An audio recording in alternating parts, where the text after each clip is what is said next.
اور افسوسناک حملے میں شہادتوں اور زخمیوں کی تعداد میں اضافہ ہوا ہے، جس میں اب تک کی اطلاعات کے مطابق 31 معصوم شہری شہید ہو چکے ہیں اور 57 زخمی ہو چکے ہیں۔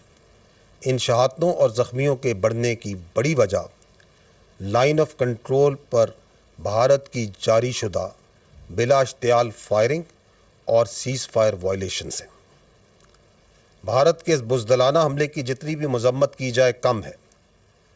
یہ حملہ، یہ 6 اور 7 کی شب بھارت کا مکروہ اور گھنونا چہرہ سب کے سامنے بے نقاب کرتی ہے کہ ہمارا دشمن اتنا کم ظرف اور بزدل ہے کہ اپنے سامنے مد مقابل فوج سے لڑنے کی بجائے وہ رات کو بزدلوں کی طرح چھپ کر معصوم شہریوں کو اور آبادیوں کو نشانہ بناتا ہے۔ اس کی بربریت کا نشانہ بننے والے معصوم شہری اور اسپیشلی جو معصوم بچے ہیں، کم عمر بچے، ان کی ایک جھلک میں آپ کو دکھانا چاہتا ہوں۔ یہ معصوم بچے جنہوں نے ابھی زندگی کی بہاریں دیکھنی تھی، کیا یہ ہیں وہ دہشت گرد جن کو بھارت نے 6 اور 7 کی شب کو نشانہ بنایا؟ یہ بھارت سے آپ ایکسپیکٹ کر سکتے ہیں۔ اس سے پہلے ہم کئی بار دیکھ چکے ہیں، ہم سب کے سامنے روز روشن کی طرح آیا ہے کہ کس طرح بھارت اپنی پراکسیز کے ذریعے پاکستان میں ٹیررزم اور دہشت گردی کو فروغ دے رہا ہے۔ اس کے شواہد آپ سب کے سامنے ہیں، دنیا کے سامنے ہیں۔ اور جب ریاست پاکستان نے ان ٹیررسٹ کے اگینسٹ اپنا نوز ٹائٹ کرنا شروع کیا، ان کی سپیس کم کرنی شروع کی، ان کے لیے زمین تنگ کرنی شروع کی، تو وہ خود اپنی فوج کے ساتھ دہشت گردی کی کارروائی پہ اتر آیا۔ کیونکہ 6 اور 7 کی شب کو جو ہوا، جو معصوم شہریوں کو اور بچوں کو نشانہ بنایا گیا، یہ دہشت گردی نہیں تو اور کیا ہے۔ And it's not surprising because once you start sponsoring terrorism, it takes a click to just turn into a terrorist yourself. کیونکہ یہ بات تو اب ثابت ہو چکی ہے کہ ٹرانس نیشنل ٹیررزم اور کلنگز میں بھارت کس طرح انوالو ہے، اور یہ بات صرف ہمارے سامنے نہیں بلکہ دنیا کے سامنے بھی شواہد اور ثبوت کے ساتھ ثابت ہو چکی ہے۔ بھارتی فوج کا ایک اور عمل جو کل کی شب کو دیکھا گیا کہ کس طرح پاکستان میں مختلف مقامات پر مساجد کو نشانہ بنایا گیا، قرآن پاک شہید کیے گئے۔ آپ کو اس سلسلے میں ایک اور کلپ دکھانا چاہوں گا۔ یہ مرید کے دیکھیے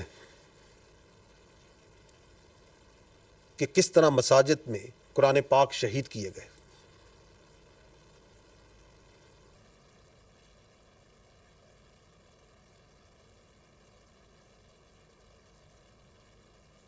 یہ آپ کے سامنے ہے مناظر۔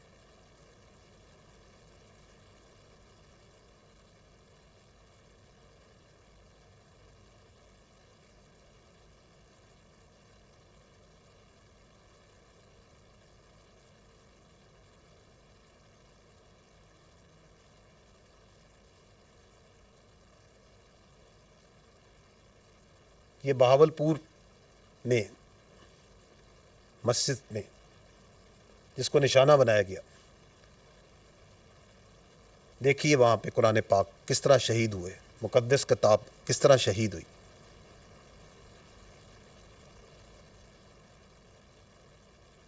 آپ مجھ سوال یہ ہے کہ وہ کون سا دنیا میں مذہب ہے، وہ کون سی انسانیت ہے جو اس بات کی اجازت دیتی ہے کہ اگر آپ کسی اور کی عبادت گاہوں کو، ان کی مقدس کتابوں کو شہید کریں اور اس کی بے حرمتی کریں؟ کیا اس کا کوئی تعلق ہے انسانیت سے؟ ایک اور بات جو قابل ذکر ہے وہ یہ کہ جب یہ حملہ ہوا تو پاکستان کی افواج نے اس بربریت کے جواب میں اپنے دفاع میں صرف اور صرف ملٹری ٹارگٹس کو چنا نہ کہ بزدل دشمن کی طرح شہریوں کو اور معصوم لوگوں کو نشانہ بنایا. And an important point to note is کہ یہ وہ ملٹری ٹارگٹس تھے صرف who explicitly were employed to attack Pakistan's sovereignty, soil and the citizens of Pakistan. اور یہ بات بھی آپ نے دیکھی کہ 6 اور 7 کی درمیانی شب جب دشمن اپنے ہتھیاروں سے لیس اپنے تیاروں کے ساتھ at a time and place of its own choosing once it came تو پاکستان کی بہادر ایئر فورس نے کس طریقے سے اس کے جدید تیاروں کو زمین کی دھول چٹائی. 3 رافائل، 1 Su-30 اور 1 MiG-29 تباہ کیے گئے. یہ آپ سب نے دیکھا. And again only those aircraft who released the weapons and they were trying to run away, how professionally they were engaged. تو آپ شاید ہی ایئر کمبیٹ میں اس طرح کی پروفیشنلزم اور ریسٹرینٹ کی کوئی مثال پہلے ملتی ہو. We all are proud of our air force.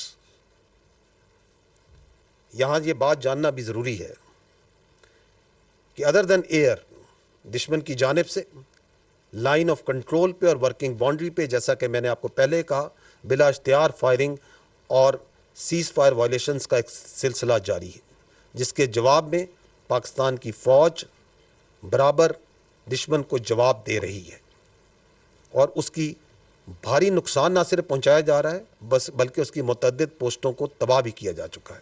اس سلسلے میں صبح جو میں نے اپڈیٹ دیا تھا آپ کو، اس کے اندر کچھ پوسٹ دکھائی گئی تھی. I will give you a further bigger longer update right now, جس کے اندر مزید پوسٹ کو بھی شامل کیا گیا ہے. آپ کو میں یہ بتانا ضروری سمجھتا ہوں کہ الحمدللہ ابھی تک ان تمام انگیجمنٹس میں پاکستان کی افواج کی کوئی کامبیٹ کیجولٹی نہیں ہوئی ہے اور نہ ہی پاکستان ایئر فورس کا کوئی طیارہ اور ایسٹ اس کو کوئی نقصان پہنچا ہے. ایک اور چیز جو کہ اہم ہے کہ یہ حملہ بھارت کا کس وقت کیا گیا؟ یہ اس وقت کیا گیا جب پاکستان ایک پروسیس میں تھا جس میں انٹرنیشنل میڈیا کو اور لوکل میڈیا کو وہ ان تمام جگہوں پہ لے کے جا رہا تھا جن کے بارے میں بھارت ایک فالس ایلیگیشن لگا رہا تھا کہ these are those training camps جہاں سے پاکستان دہشت گردوں کو تربیت دے رہا ہے اور یہاں سے دہشت گردی کرائی جا رہی ہے. اینڈ دیٹ اور because nothing of that sort is actually on ground, تو انڈیپینڈنٹ میڈیا کو وہاں لے جایا جا رہا تھا. اور آج اسی سلسلے میں بہاولپور اور مریدکے نے بھی میڈیا میں جانا تھا. تو اس سے پہلے کہ اس کا راز فاش ہوتا، بھارت نے 6 اور 7 کی شب کے درمیان یہ بربریت اور یہ حملہ کیا. However, today پاکستان کی حکومت نے انٹرنیشنل میڈیا کو اور لوکل میڈیا کو تقریباً 150 کے قریب صحافیوں کو ان جگہوں پہ لے کے گیا ہے. بہاولپور گئے ہیں، مریدکے گئے ہیں، کوٹلی گئے ہیں اور مظفر آباد گئے ہیں. اور وہ تمام خیالی ٹریننگ کیمپس اور دہشت گرد کی خیالی اماجگاہیں ان کو ان انڈیپینڈنٹ جرنلسٹ نے نہ صرف خود دیکھا ہے بلکہ وہاں پہ فلم بندی کی ہے، اس کی ویڈیوز بنائی ہیں. اور یہ آپ اس وقت دنیا میڈیا کی وساطت سے، فری میڈیا کی وساطت سے اس کو دیکھ رہی ہے اور خود اپنی ججمنٹ لے رہی ہے کہ کیا وہاں پہ کوئی دہشت گردی تھی، اس کے کوئی آثار تھے، یا وہ مساجد تھیں جہاں پہ آپ نے دیکھا جس طرح انہیں شہید کیا گیا، جہاں قرآن شہید کیے گئے، یا وہاں پہ وہ گھر تھے، وہ کوارٹرز تھے، وہ معصوم غریب لوگ رہ رہے تھے وہاں پہ اور اپنی زندگیاں گزار رہے تھے. میں نیکسٹ پوائنٹ میں یہ کہنا چاہوں گا کہ other than the damage that you have seen that was inflicted by this blatant aggression that was done, there was yet another threat that happened on the night of 6th and 7th اور وہ تھی international اور domestic flying کے against. کس طرح جب یہ year سے اٹیک لانچ کیا گیا تو اس وقت 57 فلائٹس ور ان ایئر آپ اس کلپ آپ اس شاٹ میں دیکھ سکتے ہیں کہ دیر ور ملٹیپل فلائٹس جو اس وقت ایئر میں تھیں اور اس میں جو سینکڑوں ہزاروں جو مسافر تھے their lives were put in grave danger. یہ فلائٹس نہ صرف پاکستان کی تھیں، پاکستان کی ایئر لائنس کی تھیں، اس میں سعودیہ کی بھی تھیں، اس میں قطر کی بھی تھیں، ایمریٹس کی بھی تھیں، اتحاد کی بھی تھیں، گلف ایئر کی بھی تھیں، چائنا کی بھی فلائٹس تھیں، کورین بھی تھیں، تھائی بھی تھیں اور بہت سی جگہوں کی فلائٹس تھیں. اور ان تمام پیسنجرز کو بھارت میں اپنی ایگریشن کی بھینٹ چڑھانے کے لیے خطرے میں ڈالا. I don't think there has ever been something like that has happened in warfare before, if you can call this warfare or what else we can name it. Another point that we observed, we talked about it a little in the morning, کہ کس طرح جو نیلم Jhelum hydro power project ہے اس کے اوپر shelling کی گئی اور اس کو نشانہ بنایا گیا. آپ اس اگر دیکھیں تو یہاں پہ آپ کو جو ڈیمیج ہے، کچھ ڈیمیج جو ہے وہ نظر آئے گا. یہ چلائیے اس کو. تو یہ نیلم جیلم پروجیکٹ جو نوسیری ڈیم ہے، یہ وہاں پہ آپ کو نظر آ رہا ہے کہ کیسے اس پہ شیلنگ کی گئی ہے.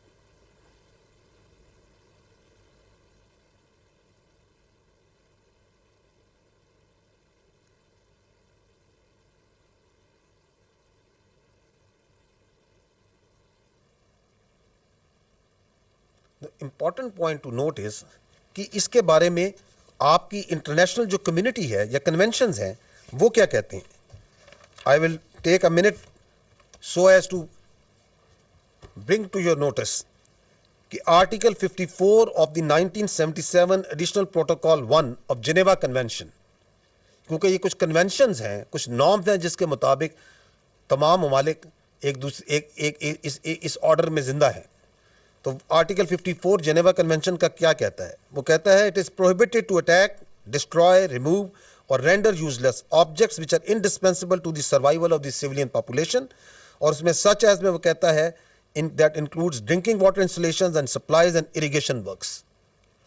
اور اسی اور additional protocol 1 of Geneva convention کا آرٹیکل 56 ایون مور ایکسپلسٹلی کہتا ہے works and installations containing dangerous forces namely dams, ڈائکس and nuclear electrical generating stations shall not be made the object of attack, even where these objects are military objectives, if such attack may cause the release of dangerous forces and consequent severe losses amongst the civilian population. یہ وہ conventions ہیں جن کے ذریعے آپ، میں اور مہذب دنیا ایک دوسرے کے ساتھ رہنا پسند کرتی ہے اور رہتی ہے. اور جب آپ ہائیڈرو پاور اسٹرکچرس کو، جب آپ ڈیمز کو نشانہ بناتے ہیں تو you are in blatant violation of all these norms.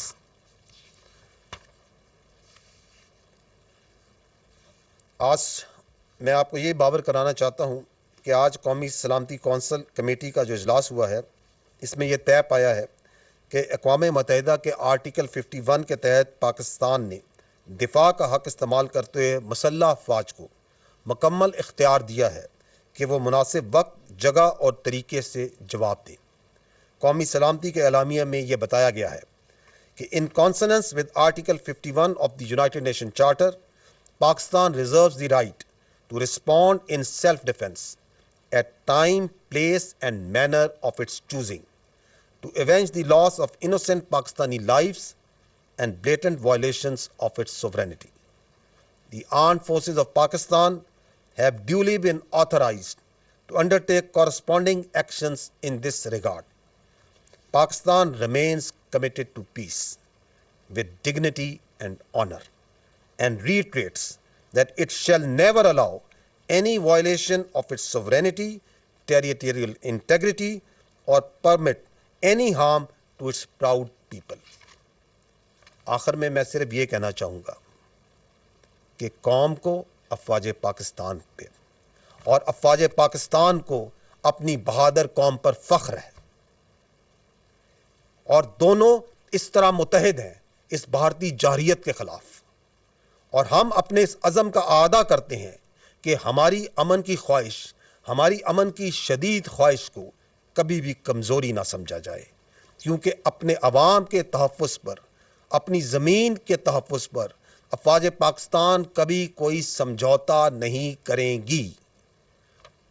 میں یہاں پر پوری پاکستانی قوم کو خراج تحسین پیش کرنا چاہتا ہوں افواج پاکستان کی جانب سے، کہ کس طرح اس بھارتی جارحیت کے اوپر وہ یکجا ہو کر نکلی، یک زبان ہو کر بولی، اور کس طرح افواج پاکستان کے ساتھ کندھے سے کندھا ملا کر اس کے سامنے سیسا پلائی ہوئی دیوار کی طرح کھڑی ہے۔ آپ سب اپنے ارد گرد، اپنے گھروں میں، اپنے گلی محلوں میں، اپنے شہروں میں، اپنے گاؤں میں اس جگانگت کو، اس ریزالو کو، اس اینگر کو یقیناً فیل کر رہے ہوں گے۔ I'll just show you a very small clip of this part۔ آخر میں صرف یہ کہنا چاہوں گا کہ پاکستان کی غیور عوام کو پاکستان کی افواج یہ باور کرانا چاہتی ہیں کہ معصوم شہریوں کے ناحق خون کے آخری قطرے تک کا مکمل حساب لیا جائے گا انشاءاللہ۔ پاکستان زندہ باد، افواج پاکستان پائندہ باد۔